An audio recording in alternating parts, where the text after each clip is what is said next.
Yo, today I'd like to talk about arguing on the internet.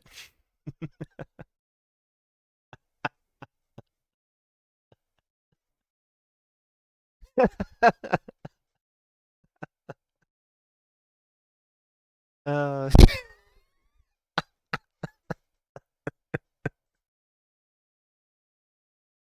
so there's a couple of methods that people use to try to participate in discussion in good faith, right? The OG is the Socratic method. Okay, so this is a logic-based method, not necessarily an evidence-based method.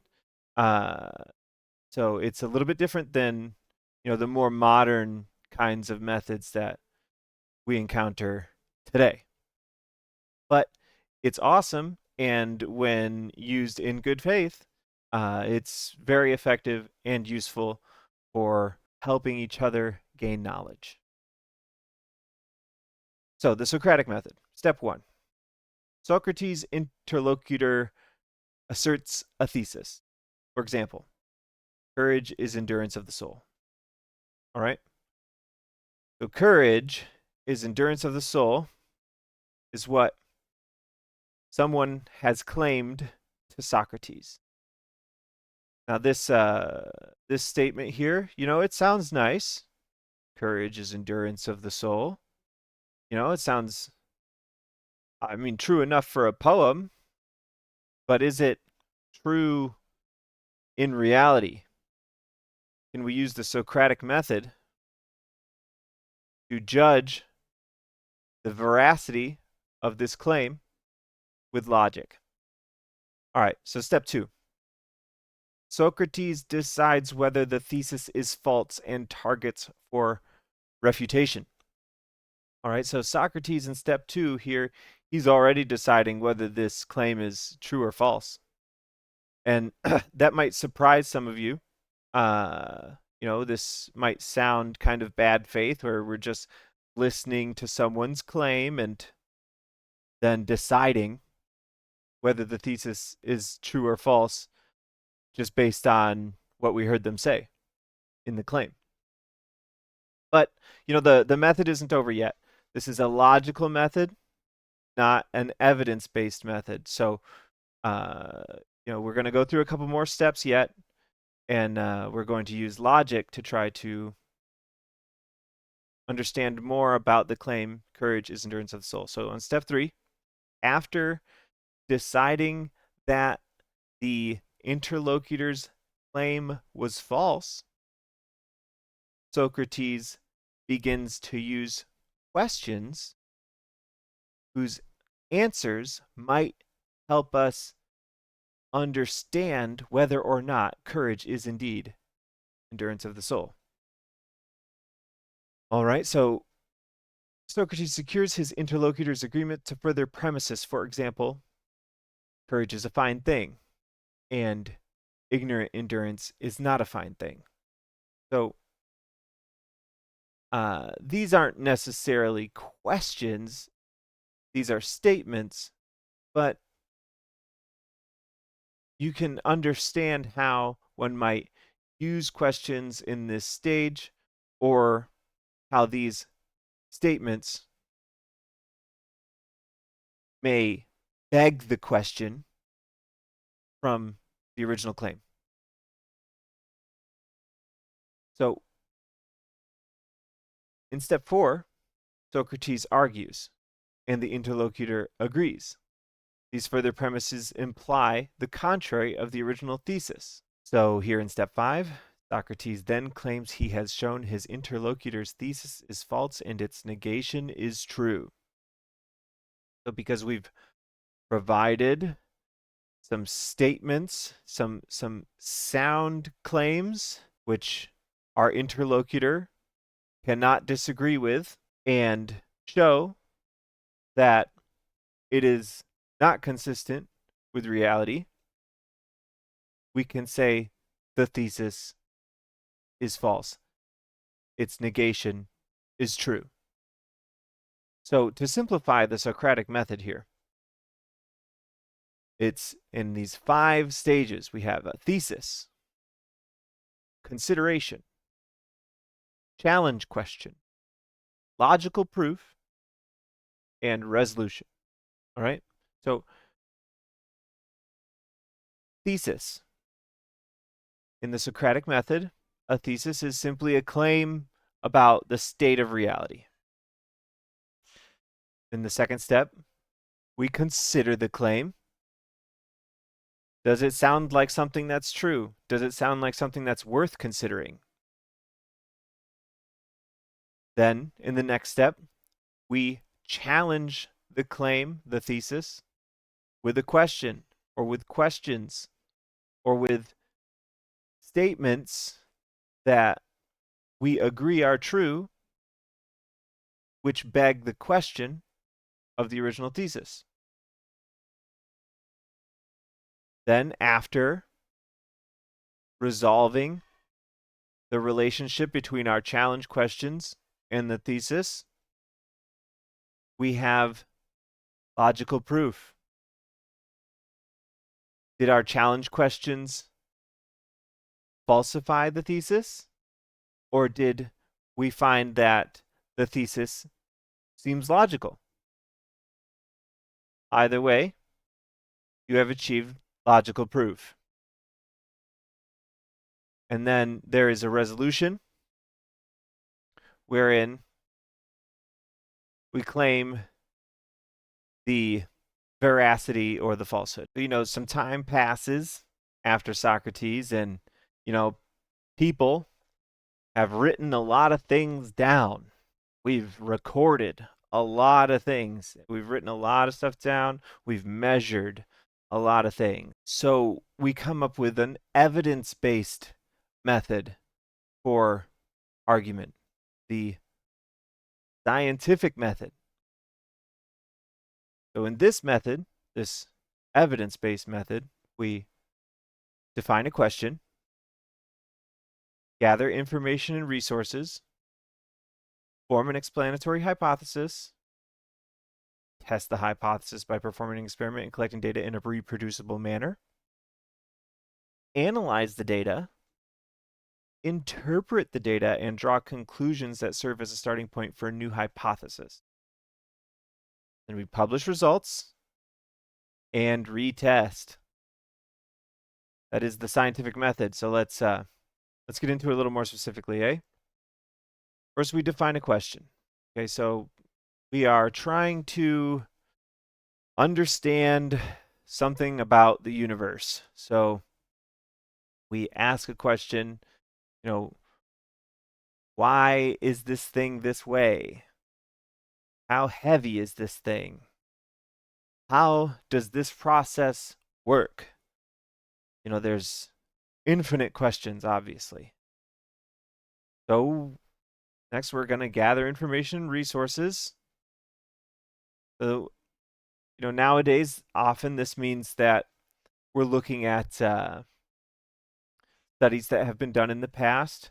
We're looking at data that's been collected in the past. But of course, this can also mean, just actually investigating the primary source of the confusion, which caused the definition of the question in the first place. Now, after the investigation, after reviewing data, we're going to try to form an explanatory hypothesis. So we're trying to now explain the answer to the question. Now, that doesn't necessarily mean that we have the answer or the right explanation. We're just trying to explain the answer to the question. So, after attempting our explanation, we come up with some tests. All right, we're going to test our explanation. We're going to test the hypothesis by performing an experiment and collecting data in a reproducible manner. Right, so this is the actual part that people imagine when they think about science. So this is the doing, okay? This is the testing, okay? and then we analyze the data. All right, so we are comparing the data to our tests, to our explanation. All right, so does the data look like the way we expect from our hypothesis? Does the data look like what we thought the results of the tests meant? And so, we're interpreting the data and we're drawing conclusions that serve as a starting point for a new hypothesis. So in this step, we are either confirming or denying the original hypothesis, and regardless of whether the original hypothesis is confirmed or denied, we have the opportunity for a new starting point for a new hypothesis. So constantly, as we learn more, we're able to ask more questions, because as we learn more, we're able to understand more about what we don't know. And then we publish the results. The method would be useless without publishing. Obviously, the point is to advance people's understanding and knowledge, and so publishing is very similar to Socrates' resolution. And retesting. Now, retesting is an important part of the scientific method. Of course, some of you may know about science's reproducibility problem, but the reproducibility problem, if anything, is more reason for retesting. So we can simplify the scientific method into several stages: question, resources, hypothesis, test, analysis, draw conclusions, publish, and retest. Right? We ask a question about the universe, we collect resources and investigate about the question. We form a hypothesis based on the resources we collect. We test the hypothesis with a reasonable testing method and measurements. We analyze the data. We then draw conclusions based on the analysis, publish, and retest. All right, so we did this for a while, the scientific method. We're doing this still, obviously, but I mean, it's been going on for a while now, and we've got the internet now and public education, and so everybody all around the world is somewhat familiar with the scientific method. Like maybe not everybody, but a lot of people. And most of the people you meet on the internet are going to have heard this phrase, scientific method. They've been exposed to these ideas at least once, whatever they think about them. They're aware that there is something like this out there. Okay, so because we are so familiar with the scientific method, because we've gathered so much data, and because we've already done so much science and so much testing, it is unnecessary for the common person often to participate in the whole scientific method. So on the internet today, and even interpersonally today, but of course the internet is where this happens most commonly, we have the modern method. Okay, so this is a evidence-based method which does not require testing, which does not require analysis, okay, because the testing and analysis has already been done. Okay, so What most people on the internet are doing nowadays is this modern method of argument.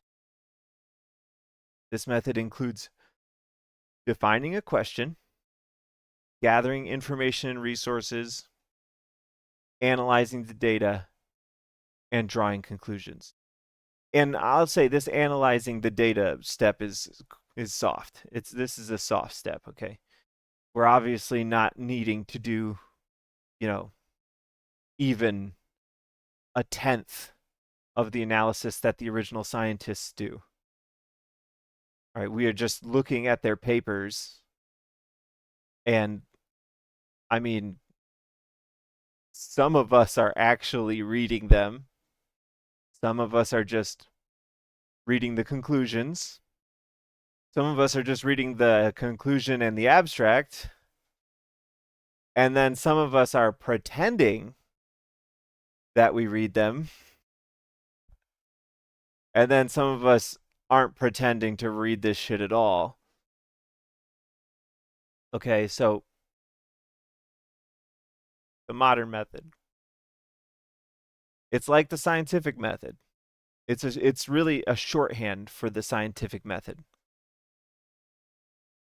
They define a question. So in the modern method, the question isn't like, what is gravity? It isn't how do we detect the Higgs boson? In the modern method, the kind of questions we're answering are like, does Tylenol cause autism? Does COVID vaccine cause autism? Is Bigfoot real?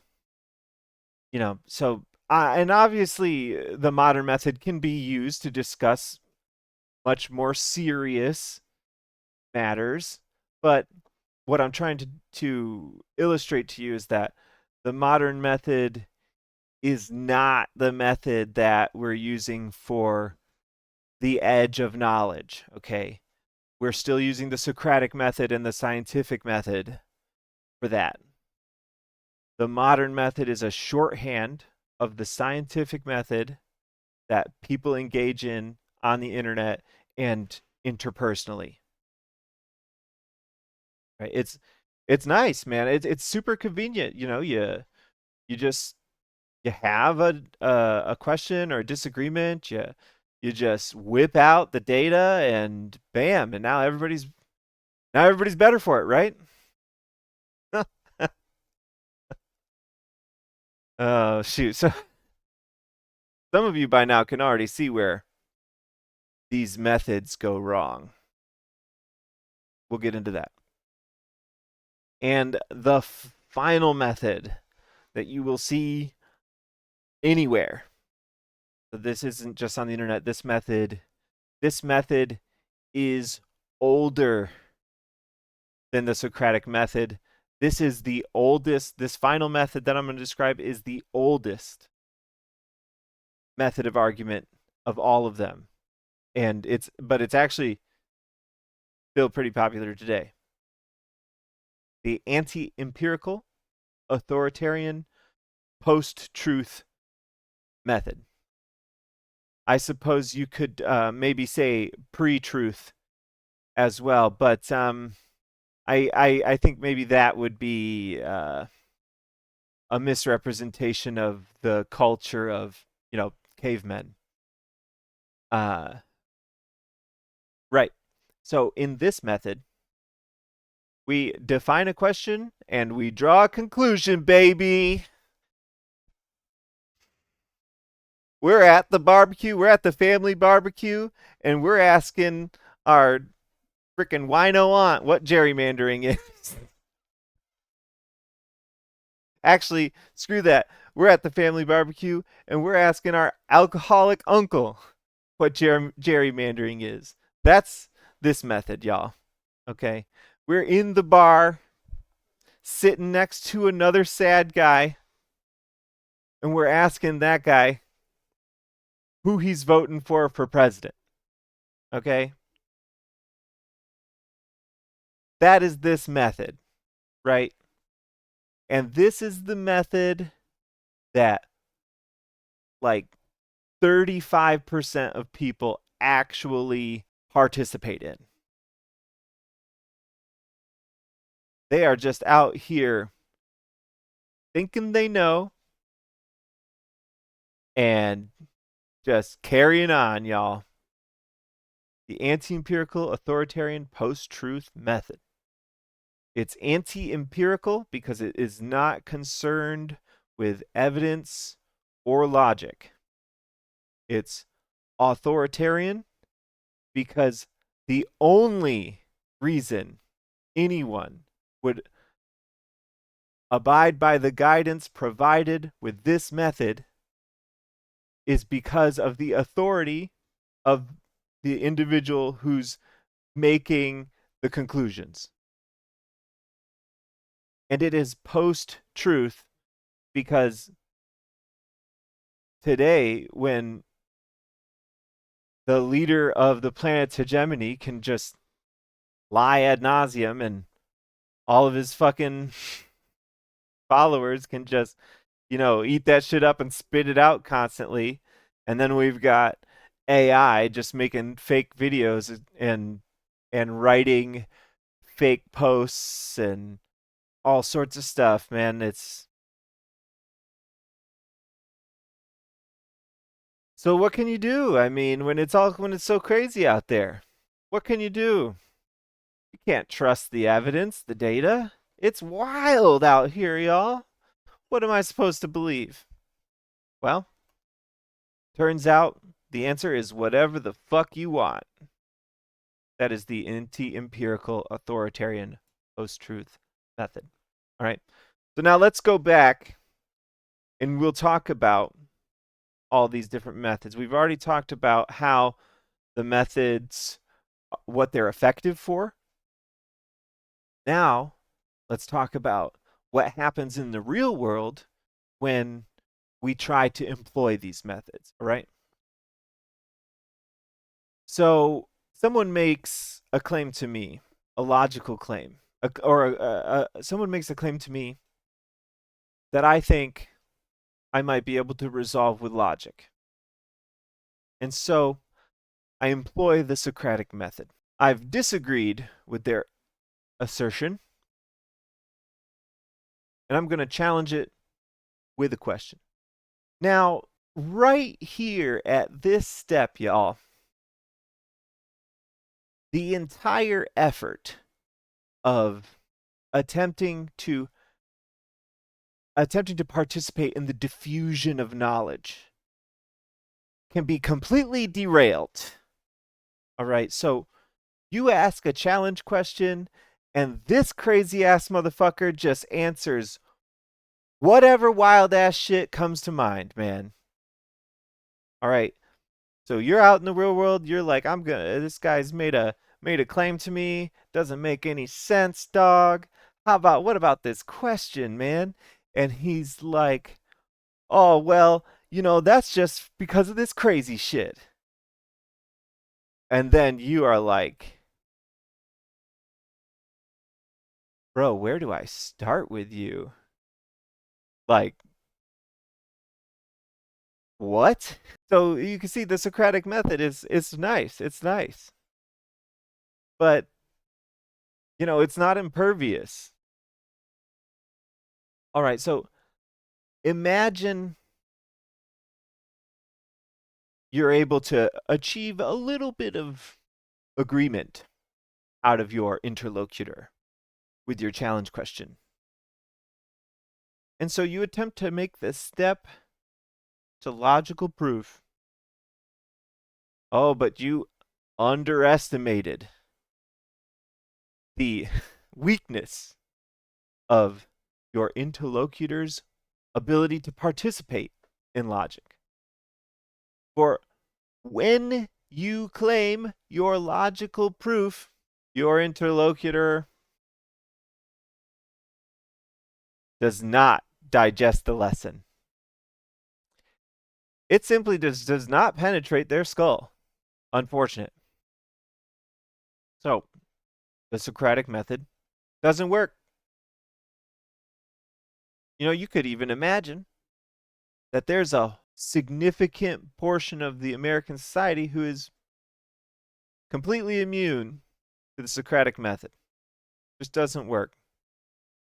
They will misunderstand your challenge question, and they will refuse to accept your logic. So, maybe we try the scientific method. Define a question, you go all the way in. Gather information and resources, form an explanatory hypothesis, you do the testing, you do all the work to analyze the data, interpret the data, draw conclusions for a new hypothesis. I mean, you go all the way in on the whole scientific method. Publish.